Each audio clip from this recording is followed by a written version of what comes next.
네, 안녕하세요. 586 친중 전체주의 집단이 지배하고 있는 세상입니다. 이 와중에 우리 보수 공화 시민을 위한 기운나는 소식과 뉴스를 또 해설을 매일매일 전해드리고 있는 세뇌 탈출입니다. 제가 이제 하루 약간 감기 기운이 있어가지고 오늘 멀쩡합니다. 약간 좀 목이 좀 잠겨 있습니다. 죄송합니다. 오늘은 이 개인은 공화국을 사랑한다. 이것에 대해서 한번 더 얘기를 드리는데요.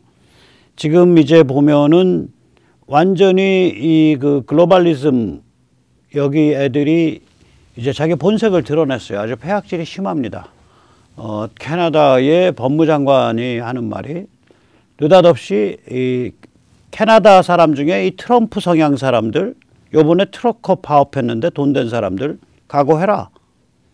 은행 구자 동결하겠다. 뭐 이런 소리를 할 정도니까 이 깨좌좀이 리버럴이 아니라 이게 파시스트로 이제 막 폐악질을 부리고 있는 상태예요. 이게 왜 그러냐면 우리 이 건강한 자유롭고 독립적인 개인들이 제대로 된 보수 공화주의 방향으로 확 힘이 모이니까 쟤들이 이제 발악을 하는 겁니다. 그래서 오늘 그 사정을 쟤들 어떻게 발악하나. 발악 중인 타락 리버럴. 이걸 한번 살펴보도록 하겠습니다.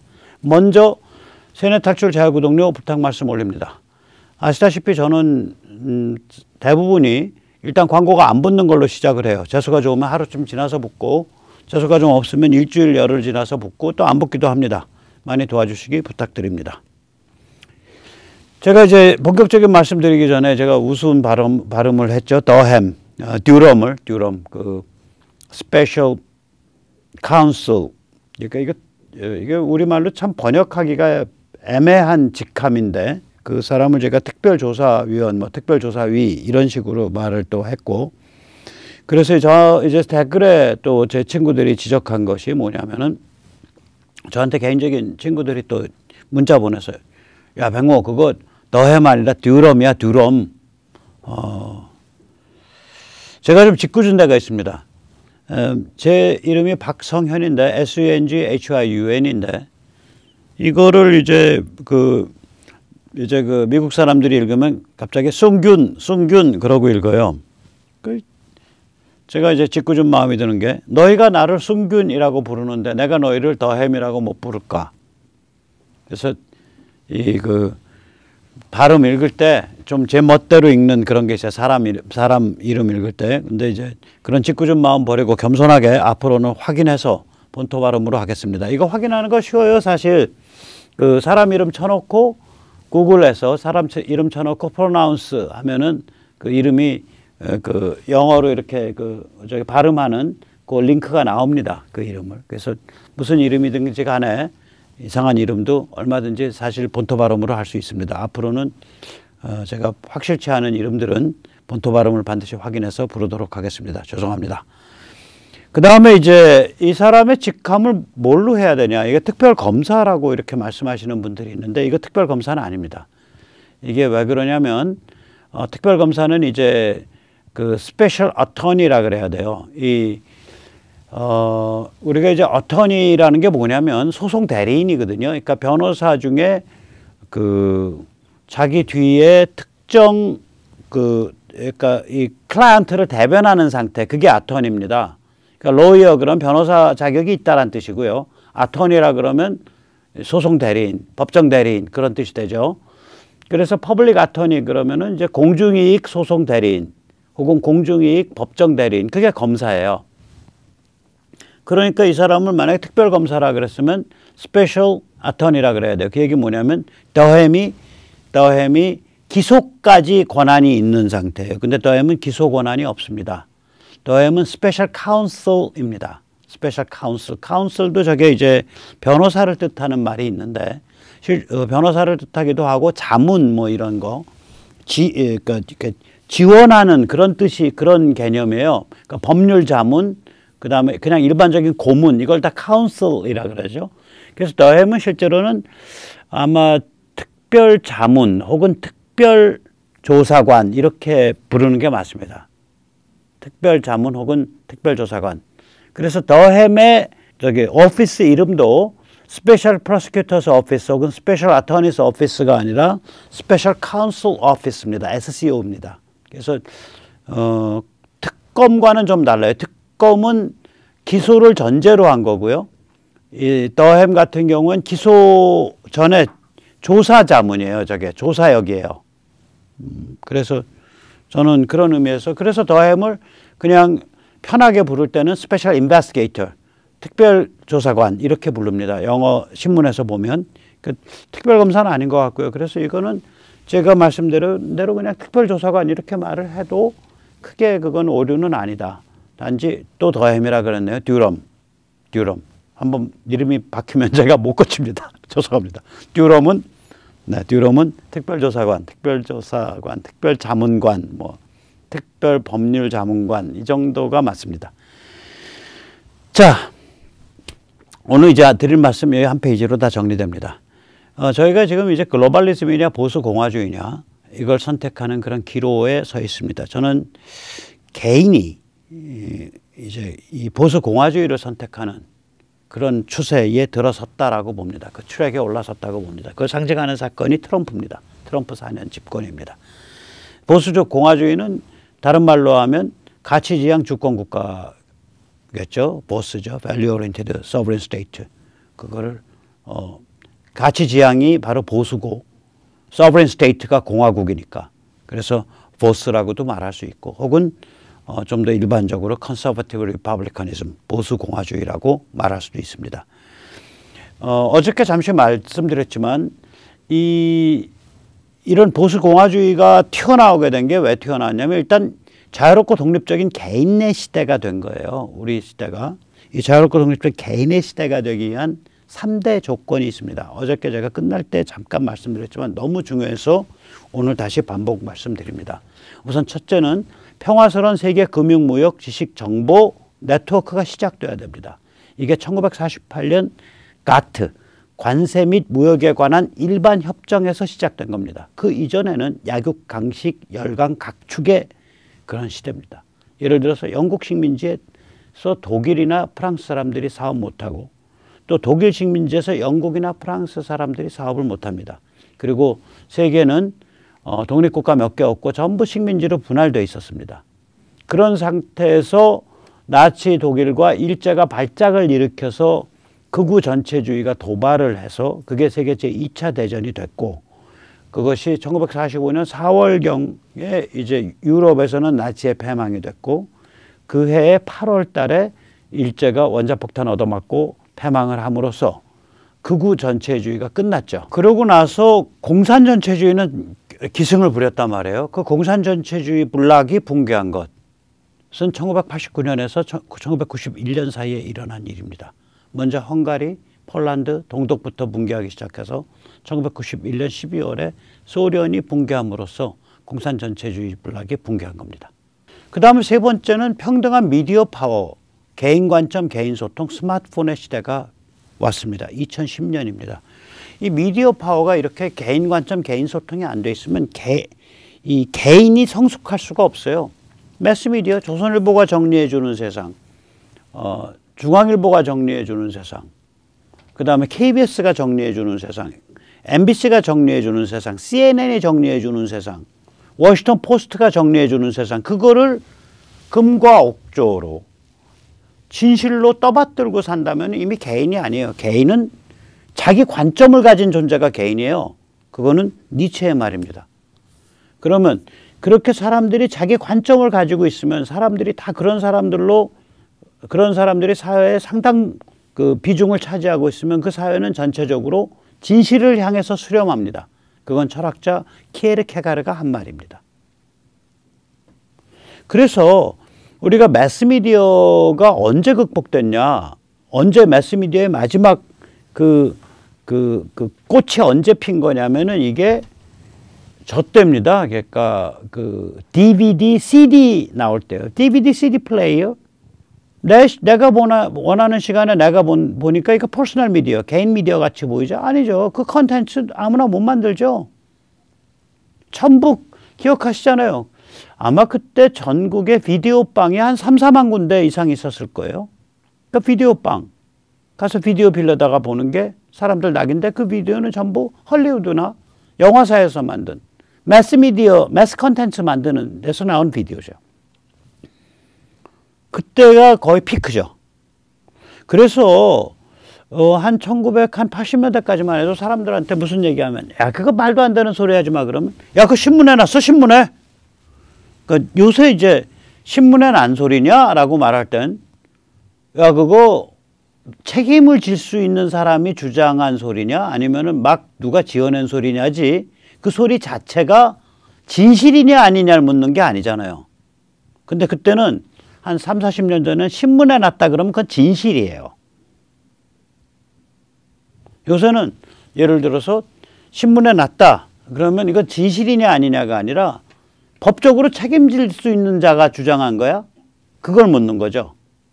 누구도 조선일보, 중앙일보, 동아일보, MBC, KBS에서 이야기하는 게 철석같이 믿을 수 있는 진실이라고 생각하는 사람은 더 이상 없습니다. 오히려 수많은 사람들이 자기 스스로 자기의 진정성이 담긴 컨텐츠를 만들거나 혹은 낚시성 컨텐츠를 만들어서 막 발신을 하는 그런 세상이 됐습니다. 자, 이런 상태가 되니까 드디어 이제 자유롭고 독립적인 개인들이 디글디글 계속해서 더 만들어지는 세상이 된 거예요. 자, 이러면 개인들이 글로벌리즘 선택할 거냐, 보수 공화주의 선택할 거냐, 이 게임이에요. 저는 개인들이 이 둘 중에서 보수 공화주의를 선택한다고 보고 있는 겁니다. 이거는 그 예가 2016년에 브렉시트와 트럼프 당선이 바로 그 단적인 예라고 봐요. 왜 이런 일이 발생했냐?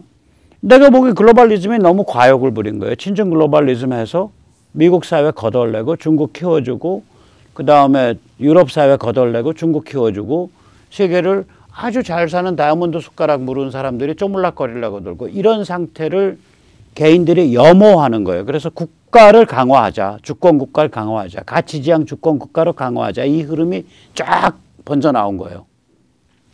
유럽에서는 EU skeptic. 그러니까 skeptic이라는 건 회의, 의심을 뜻하거든요. EU 통합을 의심한다 이거지. 왜냐면 EU 통합해 놓으니까 막 사람이고 돈이고 막 마약이고 범죄고 막 불법 이민이고 왔다 갔다 정신없이 왔다 갔다 그래서 우리 전통적인 우리 삶의 방식 자체가 다 무너진다 이거야. 오케이 그럼 이민 국경 관리 해야겠다 그지. 이민 관리하고 그 순간에 EU가 절반이 꺾여버리는 거예요. 바로 이민 관리 국경 관리가 브렉시트의 핵심이잖아요. 그 다음에 이제 두 번째가 뭐냐면은 그래서 개인들이 글로벌리즘의 파트너인 신좌파 악마 내러티브를 염호하는 거예요. 예를 들어서 기후 종말론 내세워가지고 누가 돈 버냐 이거야. 오일 카르텔이 돈 벌더라 이거야.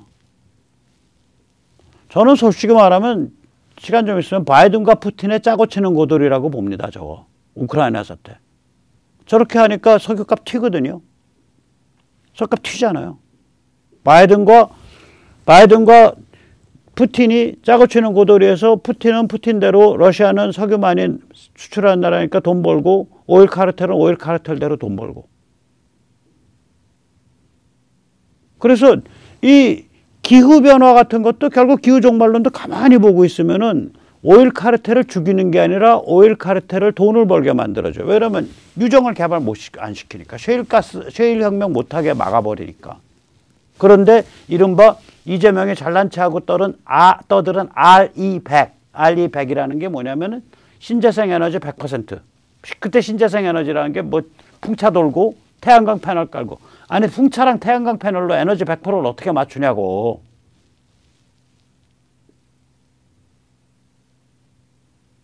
그럼 결국은 무슨 일이 벌어져요? 석유값이 튀죠.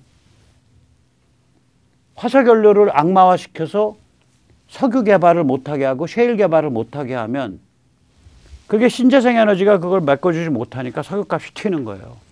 오일 카르텔에 봉사하는 겁니다. 저거. 기후종말론. 그 다음에 무한해체, 무한젠더. 그 다음에 저기 CRT, 비판적 인종이론. 그러니까 현대 문명과 미국과 서방국가 자유세계는 노예제와 백인 우월주의, 인종차별 위에서 만들어진 체제이며 그러한 아주 시스템 깊숙이 뿌리박고 있는 인종차별에 의해서 운영되고 있는 체제다. 그게 CRT죠. 마치 그게 이제 한국으로 건너오면 친일파가 만들어서 운영해오고 있는 나라다. 대한민국은. 그 수치스러운 나라다. 쟤들은 수치스러운 미국이다. 똑같아요. 논리구조가. 이런 신좌파 악마 내러티브거든요. 이거를 개인들이 염호하게 됐다고요. 그러면 개인들이 매스컴에서 그렇게 떠들어도 매스미디어, 빅미디어가 그렇게 떠들어도 개인들이 이걸로 공부해 보니까 아니거든. 비판적이 됐다고요. 그 다음에 개인들이 중국을 염호하게 됐다고요. 지긋지긋하다 이거 이제. 특히 이번 코로나 계기로 더 그렇게 됐죠. 그 다음에 중국 스스로가 자충수를 두고 있다고요. 황제체제 강화하고 경기 침체하고 인권 탄압하고 국제 도발하고. 그래서 글로벌리즘이 그냥 황혼으로 가고 있는 거, 황혼으로. 글로벌리즘 황혼으로 가니까 글로벌리즘을 받들어서 정치 권력 장사하던 애들이 오른쪽엔 네오콘이요, 왼쪽에는 미국 민주당 타락 리버럴이라고요. 네오콘은 그거죠. 세계 경찰국가 미국을 만들어서 상시적 전쟁 상태에 있어야 공화국으로서의 미국이 유지된다. 이게 네오콘의 핵심 컨셉이에요. 어차피 이 냉전 대립구도가 끝났기 때문에 공화국이 더 이상 바깥에 적이 있어야 유지되는데 공화국이 유지될 수가 없다. 얘들은 그렇게 생각해, 네오콘은. 그러니까 경찰국가로서 세계 전체의 상시적 전쟁 상태, 상시적 개입을 해서 그래서 국가의 존재 이유를 만들어 가야 된다. 이게 네오콘의 사고방식이에요. 오른쪽엔 네오콘이요, 왼쪽으로는 타락 리버럴 민주당이죠. 둘은 사실은 샴쌍동입니다. 이 둘이 근데 발작을 할 수밖에 없는 거예요. 왜냐면 기반이 되는 글로벌리즘이 깔아앉고 있기 때문에. 그냥 물이 여기까지 차서 올라온다. 그러니까 팔짝팔짝 뛰죠, 둘이. 그게 자, 이제 이게 세계의 지금 상황입니다. 그 대한민국은 지금 윤석열 현상이 벌어지기 시작한 거예요. 제 지지율 좀 많이 올라갈 거라고 봅니다, 사실. 저는 꽤 올라갈 거라고 봐요. 지금 5자 찍고 더 넘어서 올라갈 거다. 그리고 실제로 득표율도 꽤 차이 날 거다. 부정선거 잘 맞고 그러면. 그러면 윤석열 현상은 윤석열은 그러니까 제가 말씀드린 낚시형 인간이에요. 윤석열이 예를 들어서 우남 이승만이나 박정희 같이 뭐 이렇게 통찰해서 쫙 뚫고서 목숨을 걸고 그 방향으로 치달리는 그런 유형의 사람이 아니고 기회가 무르익으면 탁 잡아채는데 아주 능해요. 낚시형 인간인데 다행히 한미동맹 뭐 이런 거에 대해서는 아주 굳건하니까 외교안보 통일에 대해서는 일단 대한민국 대통령은 그게 제대로 관점에 서 있으면 60점 먹고 들어가는 거예요. 낙제 면하는 거예요. 그래서 저는 그러면서 참 다행인데 이게 전 세계가 보수 공화주의 흐름으로 가고 있기 때문에 한국도 그 흐름을 쫓아서 저절로 가게 돼요. 특히 미국이 지금 2022 올해 11월에 중간선거 장담합니다. 민주당 개박살납니다. 상하 양원에서. 그러면 내년 1월 3일 내에 새로 구성되는 미국의 상하 양원은 MTR 성향이에요.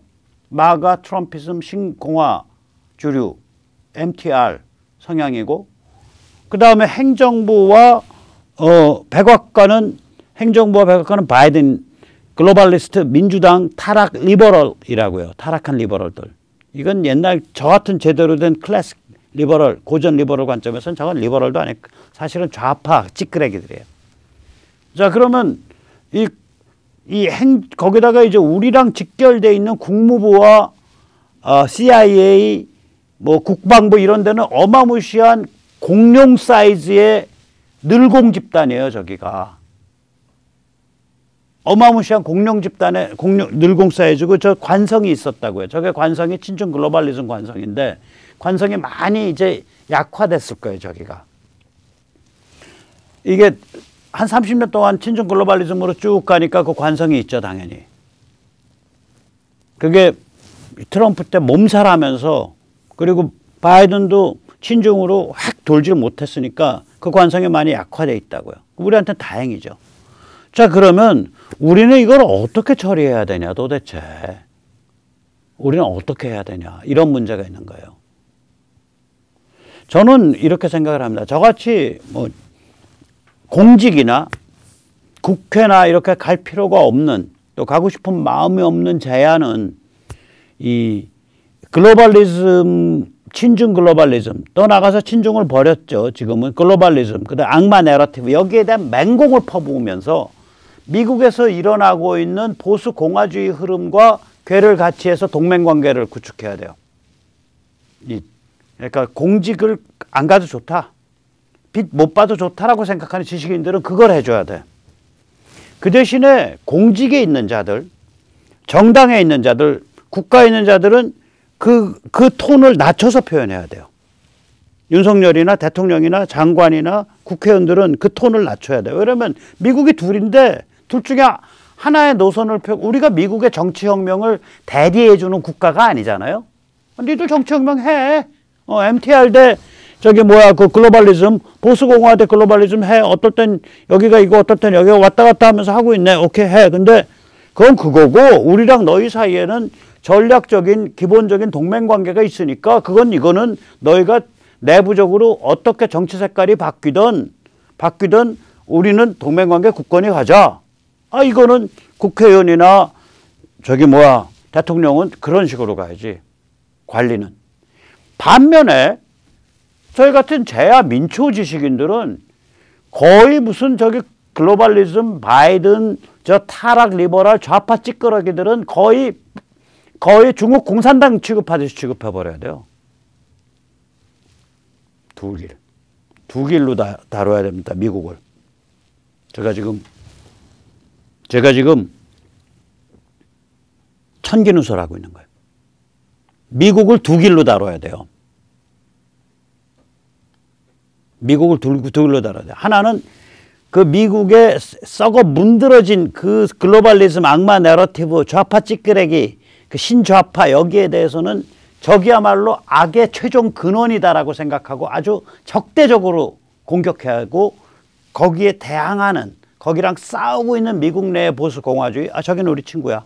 우리가 뭐 트럼프가 내 이름 몰라도 좋고, 니들 거기 무더기로 싸우고 있는 니들이 우리를 동지로, 그런 동지가 한국에 존재한다는 건 니들이 감지하지 못해도 좋아. 그러나 사상적으로 동지야. 우리는 그렇게 나가는 거죠. 재야 지식인은 그렇게 가야 되고, 공직에 있거나 현실 정치에 있는 사람들은 미국이라는 추상적 한 국가로 뭉뚱그려서 미국을 대해야 되고, 미국을 하나로 국가로 뭉뚱그려서 거기는 미국을 대해야 되고, 우리는 어느 미국을 대해야 되고, 미국을 분열시켜서 대해야 되고, 그렇게 해야 됩니다. 이거. 그 대신 이제 우리 같이 미국을 거론하기 시작하면 이제 말하자면 세속적인 의미에서 빗보기 힘들죠. 생각을 해보세요. 얼마나 거북한 존재겠어요. 얼마나 거북한 존재겠어요. 거북한 존재들이죠. 뭐 그런들.